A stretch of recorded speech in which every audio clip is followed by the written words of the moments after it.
Hello everyone, welcome back to my channel. So today I will be talking about my long overdue reading wrap up. I will talk about March, April, May and June reading wrap up. So if I keep looking over there, it's because my laptop is over there and I'm referring to some notes that I wrote down. Basically, I read 3 books in the month of March, 3 books in April, 2 books in May, and 1 book in June. I also have 2 DNF. So let's start with March. For March, the first book I read is The Friend Zone by Abby Jimenez. You guys know that I finished Part of Your World series by Abby Jimenez and I absolutely love it. Deep down, I know I have to start a series from her again, so I decided to pick The Friend Zone. This book is about Kristen falling in love with this guy named Josh. Even the dog loves Josh despite the dog always despise people. However, Kristen thinks it's impossible to be with Josh because Josh wants a big family someday and Kristen have issue with her infertility. Trigger warning, this book does talk about infertility. I ended up giving this book 3 stars because, to be very honest, I don't really like the main girl. The only reason I gave it 3 stars because of Kristen's best friend named Sloan and her boyfriend Brandon relationship. I adore their relationship. They give me the biggest feel and I am so invested in them. I know I will be continuing this series because the second book is about Sloan. I cannot talk more about Sloan and Brandon because it will be a spoiler. Anyway, there's emotional cheating in this book, which gives me the biggest ick.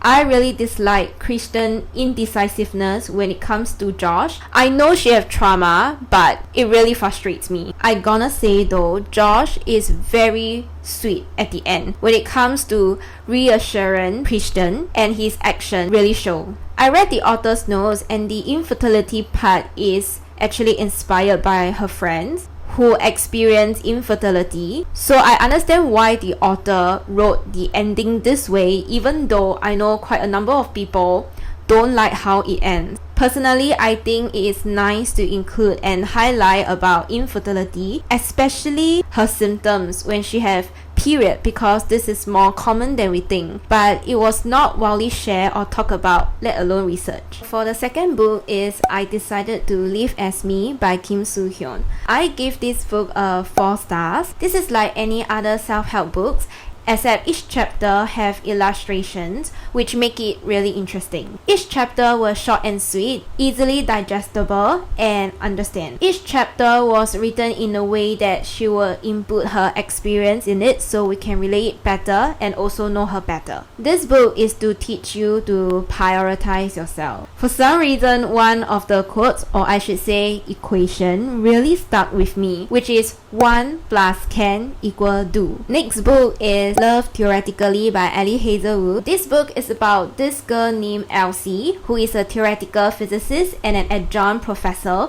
that does not pay her well. So she have a side gig which is being a fake girlfriend to her client. She thinks this side gig is perfect for her people-pleasing personality and she is able to channel whatever person the clients want her to be. Then she met Jack. Jack is her favorite client's older brother. Jack is a cold-hearted experimental physicist that ruined her mental career before and also the reputation of theories. Then Elsie thinks that her dream job at MIT is screwed because Jack is one of the hiring committee at MIT. However, Elsie realized she can be herself whenever she is around Jack.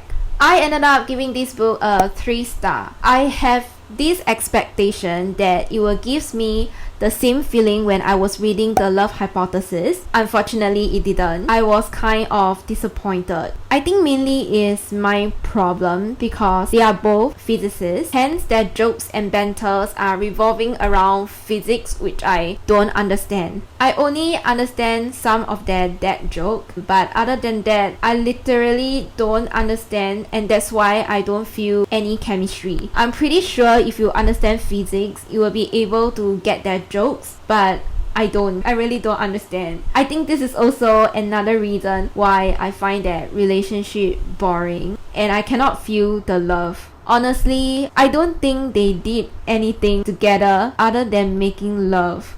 Anyway, I love Adam's and Olive cameo though. Let's move on to April. So for the first book for April is The Storied Life of AJ Fikry by Gabrielle Calvin. AJ Fikry lives in an island that's pretty isolated. His wife is dead and he also have this bookstore that also kind of dying. He is also not doing well physically and mentally. Then he have these rare collections of poem that he intend to sell it to support himself, but it was stolen. Then slowly he isolate a lot of people in that island until there is a small package that appears in his bookstore that changes his life. I give this book a 4 star. This book gives off a similar vibe as Welcome to the Hyunamdong bookshop, but instead of focusing on the bookshop, I think this book focused more on the people and their character. I really like the way it was written. A lot of things happen throughout the book, whether it is small or big. It ended up have some kind of connection at the end. Not going to lie, among all the characters in this book,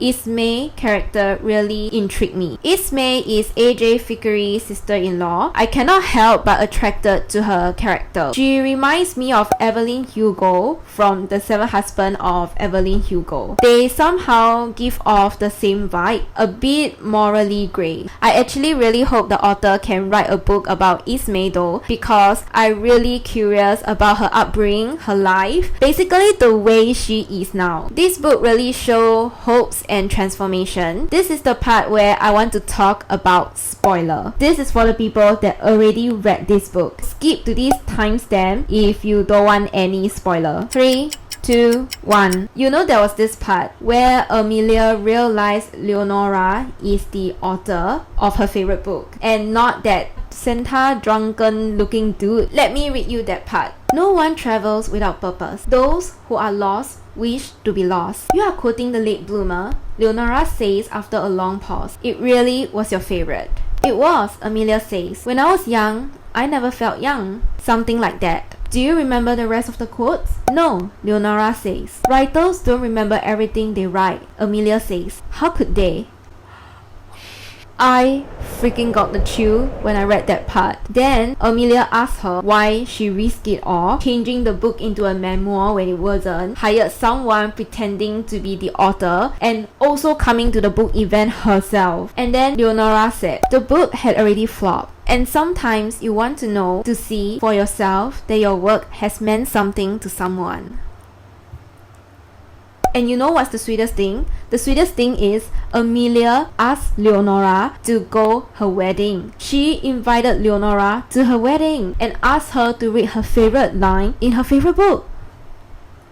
I find that so sweet because it proves to Leonora that her work did mean something to someone. There was also this one part that I find it extremely sweet as well. It is a conversation between Lambiase and Ismay. It's like a confession, reassurance kind of conversations. Well, I'm warning you, I could be a bad book with a good jacket. He growls. I've known a few of those. For instance, my first marriage. My wife was pretty, but mean. So you thought you would make the same mistake twice? Nah, I have seen you on the shelf for years. I've read the synopsis and the quotes on the back. Caring teachers, godmother, upstanding community member, caretakers to sister's husband and daughter, bad marriage, probably made too young, but tried her best. Sketchy, she says, but it's enough to make me want to read on. He smiles at her. Should we order dessert?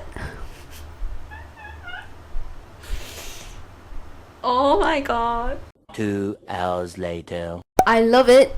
It's so sweet. I'm so glad Ismay have her own happy ending because I freaking hate Daniel with all my heart. Daniel, he deserved what's coming for him. He ruined himself truly. Bless Lambiase though. He is such a nice guy. The next book is Gone Girl by Gillian Flynn. This book is about Nick realized her wife Amy went missing on their 5th anniversary. He started questioning himself because the whole thing is weird. So naturally the police suspect him. Neighbors also suspected him because of the things Amy told them, hinting and telling them that she is scared of Nick and kept secrets from him. The police also found that Nick's computer searches are strange even though Nick did not do it. Basically, this whole book is trying to figure out why Amy disappeared. I initially gave this book a 2 stars, but then the audiobook is great. I decided to generously give it a 3 stars. To be very honest, this book caused me to fall into a reading slump. It is so slow and boring, especially in the beginning. I literally almost check out mentally and almost DNF it. I am curious about what happened and decided to push through with audiobooks. Thank God the audiobook. The narrator is Julia Whelan and Kirby Hayborn, and they did such an amazing job. Where should I even begin? These two characters, Amy and Nick, you get to see both POV in the book, and they are mentally unstable, no doubt. And I think I am mentally unstable too, because guess what? Guess who guessed correctly about their plot twist? Me. I see it coming. After knowing I am right, I am kind of devastated because I feel like my time is wasted. I finished this book, but really, at what cost? I guess the book finishes me. I finally understand why this book is called Gone Girl, because Amy, she's truly gone. Mentally, she's truly gone. And for Nick, right, I think he deserves it. I actually like the ending because no matter what Nick is going to do, he's like completely fucked. He's screwed and trapped. This book is twisty, manipulating, gaslighting. If you like this kind of vibe, this book is for you. The next book is The House of My Mother by Shari Franke. This book gives you an insight of Shari's life before and during the development of the family YouTube channel called The Eight Passenger. She talked about her life living with Ruby growing up. She also talked about her feeling when her teenage life is being put on the internet. How she was coping after the Ruby, Franke, and Jodie Hildebrand case, how she's trying to mend the relationship with her fathers and her siblings. She also talked about many things such as manipulation, gaslighting, grooming, brainwashing, and religion. The downfall of their family YouTube channel, Ruby gets into connection, and Jodie moving into her house and occupied her room. Basically, she talked about behind the scenes of what is happening in her life. This book and audiobook is 5 stars because as a debut author, she writes really well and she also narrated her book really well. I personally think she's good at conveying her feelings into words. I appreciate her for staying so strong for herself and her siblings, because we all know, especially those that are invested in this case, that she really put up a fight for her siblings and trying to protect them. I like how she highlighted the danger of putting kids on the internet and was against exploitation of children. If I'm not wrong, now Utah has passed a law to protect children online now. Let's move on to May. The first book that I read is Strange Pictures by Uketsu. This is a Japanese mystery horror novel where a series of cases that seem unrelated with disturbing pictures and drawing hold clues to a sinister truth. Then us readers have to solve the hidden connections between the drawings to uncover a dark secret that links to past crimes. I'm giving this 4 stars. I read this so quick because it literally sucks me in. I love the drawing inside that supports the stories. I like how the characters and stories are linked to one another. I also find the story really creative and interesting. Overall, I like it and enjoy it. This is the book that I would recommend people who love mystery and crime and horror. This book kind of gives me the same feeling when I was reading Holly Jackson book, because I can't help but think about how smart the author is. So clever, such a mastermind. Next book is Everyone in This Room Will Someday Be Dead by Emily Austen. This book is about Gilda, who is 20-something years old, an atheist, animal-loving lesbian that cannot stop ruminating about death. Because of depression and anxiety, she responds to a flyer for free therapy at a local Catholic church. However, she was greeted by Father Jeff, assuming she is there for a job interview. Too embarrassed to correct him, plus she also needed a job, she decided to just go along with it. And she was hired to replace the recently deceased receptionist named Grace. One day, Gilda received an email addressing to Grace. Figure out that the other party is Grace's friend. She feels bad to break the bad news to her, so she impersonating as Grace. But when the police discover suspicious circumstances surrounding Grace's death, Gilda have to reveal the truth because, not going to lie, she makes a lot of horrible decisions that resulting her to be the suspect. The way this book is written and the plot is like a 3 stars, but because it did make me tear up and I kind of relate to Gilda, I'm going to give this a 4 stars. Not going to lie, I was quite irritated by Gilda characters at first, and at one point I even want to DNF it. I ended up reading and also listening to audiobook to push through this book. After getting to know Gilda, I totally understand why she is the way she is. It is crazy to think there are certain aspects of Gilda that reminded of myself. All I want to do is to shower her with love and hugs. She bottled up her feelings so much that it hurts me. From the story, you can tell that Eleanor, which is her girlfriend, is her only light in her life. This story did touch on quite a number of things: depression, anxiety, religion, stigma about mental health, identity, death, and grief. This book definitely need a trigger warning because the book cover is so cheery, but it is not cheery at all. The content are dark and there are also dark humor in it. One word to describe this book is intense, which I didn't expect it. Anyway, I wasn't totally satisfied with the ending. I wish I can know more about Father Jeff and Barney. Barney is actually the administrative assistant at the church. I need their POV after Gilda confession. I am curious and I was quite disappointed that the ending left unanswered. You know, after finishing this book, I was looking through review and I saw someone posted this. This is actually posted by Kel. Exact opposite of escapisms. Reading this book was like living in my head intensified. Period. Let's move on to June. Okay, June I only read one book and it was also an emotional one. So for June, I read The Deal of a Lifetime by Fredrik Backman. I'm going to read the synopsis on Goodreads because I think it perfectly summarizes it. A father and a son are seeing each other for the first time in years. The father has a story to share before it's too late. He tells his sons about a courageous little girl lying in a hospital bed a few miles away. She's a smart kid, smart enough to know that she won't beat cancer by drawing with crayons all day, but it seems to make the adults happy, so she keeps doing it. As she talks about this plucky little girl, the father also reveals more about himself, his triumphs in business, his failure as a parent, his past regrets, his hopes for the future. Now, on a cold winter night, the father has been given an unexpected chance to do something remarkable that could change the destiny of a little girl he hardly knows. But before he can make the deal of a lifetime, he must find out what his own life has actually been worth, and only his son can reveal that answer. By the way, this is a novella. Because I fall into a reading slump, so I decided to pick this one up, short and sweet. This is a 4-star read. I love his writing style as per usual, and his books always make me so emotional. I tear up reading this book. It is such a short story, but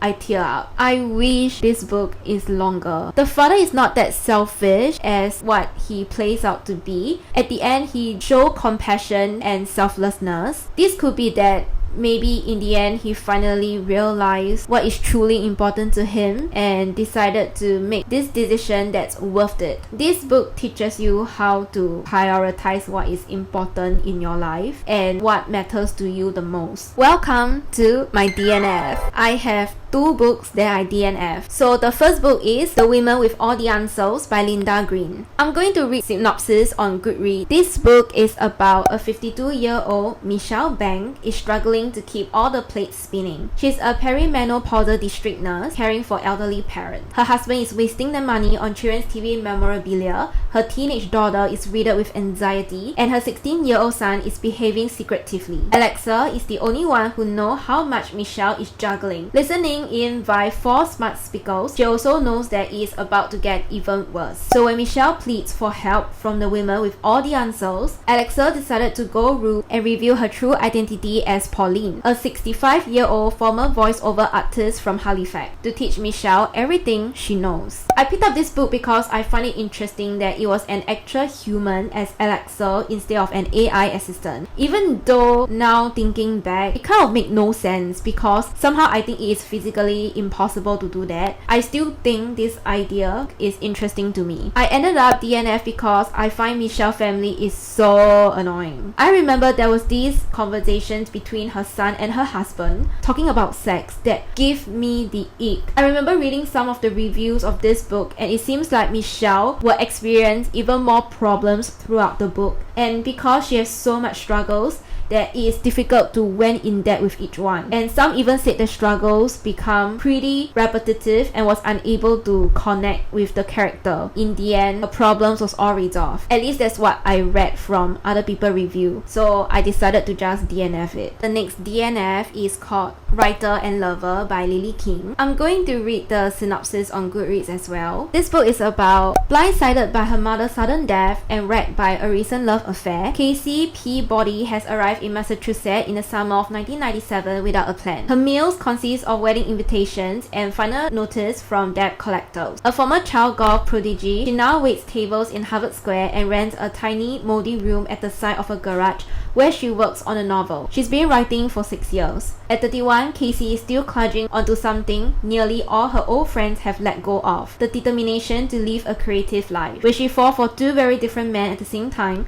her world fractures even more. Casey fights to fulfill her creative ambition and balance the conflicting demands of arts and life is challenged in ways that push her to the brink. I decided to DNF this book because I was in a reading slump. Whenever I read this book, I was not focusing. Also, I don't have the feel to pick this book back up whenever I put it down. Honestly, I cannot really remember anything. I only remember feeling annoyed with the main characters. I know she is grieving her mom. Maybe in the near future I will pick it up again, but for now I'm just going to let it go. That's all for this long overdue reading wrap up. Hopefully the next one will not be that long because July is already over. I need to prepare to film that as well. So for now, that's it. Bye.